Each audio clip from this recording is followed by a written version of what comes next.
নামাজ পড়ার মধ্যে হাত দিয়ে মাথা চুলকায় বা যে কোনো জায়গায় হাত দেয়, সেটা করলে কি নামাজ হবে?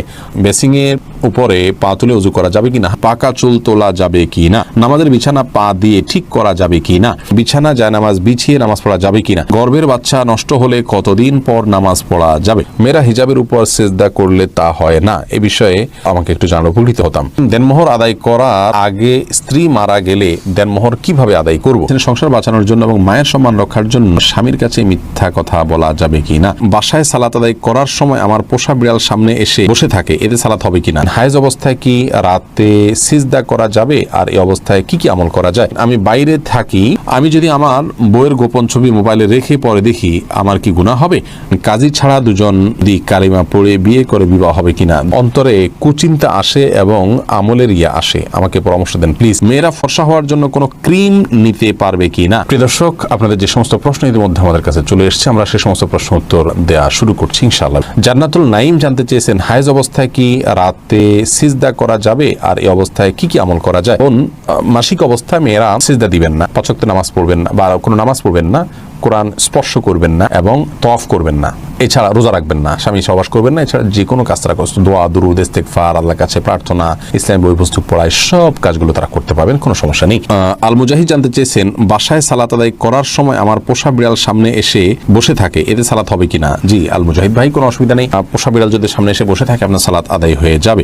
প্রিশিলা আহমেদ আপনি জানতে চেয়েছেন, সংসার বাঁচানোর জন্য এবং মায়ের সম্মান রক্ষার জন্য স্বামীর কাছে মিথ্যা কথা বলা যাবে কিনা? সংসার বাঁচানোর জন্য যদি হয় তাহলে কথা ঘুরিয়ে বলবেন, সরাসরি মিথ্যা না হলে মিথ্যা কথাটাকেই এমনভাবে বলবেন যে সত্যি মিথ্যা দুটির সম্ভাবনা আছে, একটু ঘুরিয়ে বলবেন, তাহলে সেটি জায়েজ হবে, কোনো অসুবিধা নেই। আর তাছাড়া স্বামী স্ত্রী একে অন্যের সাথে মিথ্যা কথা বলতে পারে তাদের প্রশংসামূলক বা সংসার রক্ষার জন্য যদি একান্ত বাধ্য হন, তবে আবারও বলছি ঘুরিয়ে বলবেন, সরাসরি মিথ্যা নয়। এবারে মানসুর আলী জানতে চেয়েছেন, দেনমোহর আদায় করার আগে স্ত্রী মারা গেলে দেনমোহর কিভাবে আদায় করব? দেনমোহর করার আগেই যদি স্ত্রী মারা যান, আল্লাহ মাফ করুন, তাহলে এটা তো স্ত্রীর পাওনা ছিল, এটি আপনি স্ত্রীর ওয়ারিস যারা তাদের মধ্যে যার যতটুকু প্রাপ্য আছে সে হারে বন্টন করে দিতে পারেন, অথবা তার পক্ষ থেকে আল্লাহ রাস্তা দান করে দিলেন, যেন সব তিনি পেয়ে যান। সাইফুর রহমান সিয়াম জানতে চেয়েছেন, পাকা চুল তোলা যাবে কি না? পাকা চুল আপনার একটা বা দুইটা হয়, সেটা তোলা উচিত নয়, কোনো কোনো হাদিসে সেটি নিষিদ্ধ রয়েছে, বিশেষ করে নিজের বয়স লুকানোর জন্য অনেকেই কাজটি করে থাকেন, এটি না করাই উচিত।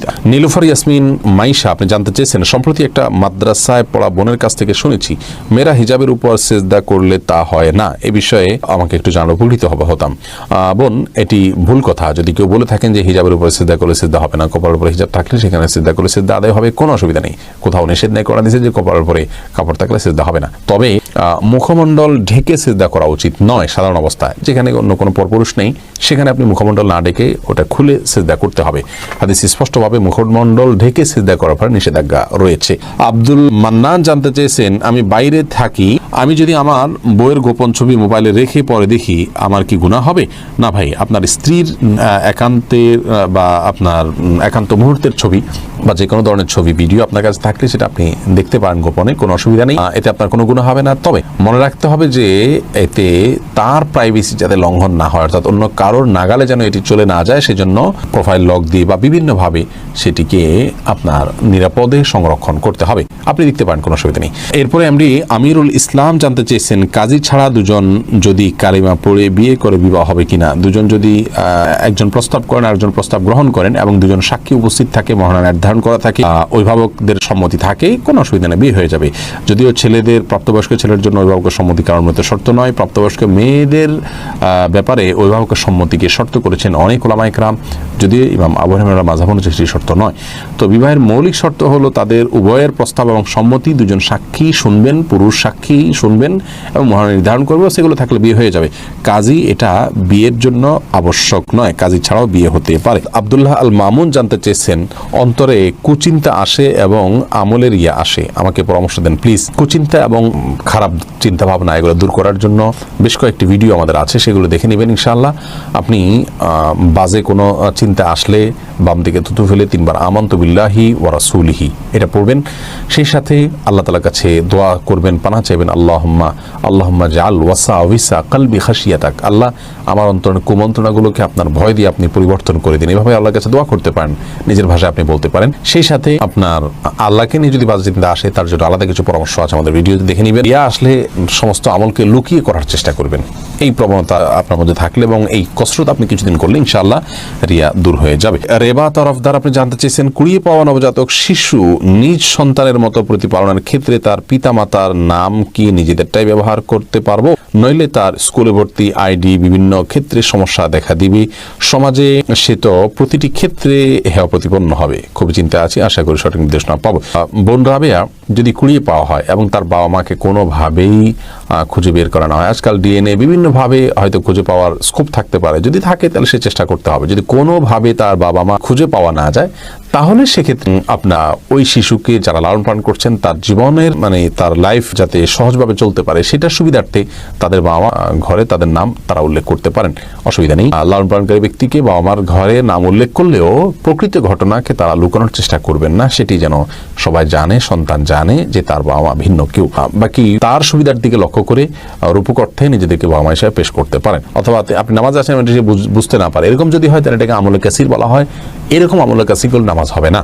আর যদি হাইয়া আছে নামাজের। আলামিন হোসেন জানতে চেয়েছেন, গর্ভের বাচ্চা নষ্ট হলে কতদিন পর নামাজ পড়া যাবে? গর্ভের বাচ্চা যদি নষ্ট হয়ে যায় এবং রক্ত ব্লিডিং হতে থাকে, নেফাস হতে থাকে যেটাকে বলা হয়, সেটা হলে সর্বোচ্চ 40 দিন পর্যন্ত তিনি নামাজ থেকে বিরত থাকবেন, তারপর নামাজ পড়তে হবে ব্লিডিং থাকলেও। আর যদি ব্লিডিংটা তার আগে বন্ধ হয়ে যায় 20-25 দিন 30 দিনের মাথায়, তাহলে যখন বন্ধ হবে তখন দেখবেন নামাজ শুরু করবেন। এরপরে এমডি নূর আলম জিকু আপনি জানতে চেয়েছেন, মেয়েরা ফর্সা হওয়ার জন্য কোনো ক্রিম নিতে পারবে কি না? নিজের সৌন্দর্যকে নিজের প্রকৃত রঙকে লুকানোর জন্য যদি এরকম কোনো ক্রিম ব্যবহার করে বিয়ের সুবিধার জন্য, যাতে মানুষ ফর্সা দেখে বিয়ে করে, পরবর্তী দেখবে যে পুরো শরীর কালো, এরকম করলে প্রতারণা হবে, সেজন্য এটা নাজায়েজ হবে, হারাম হবে।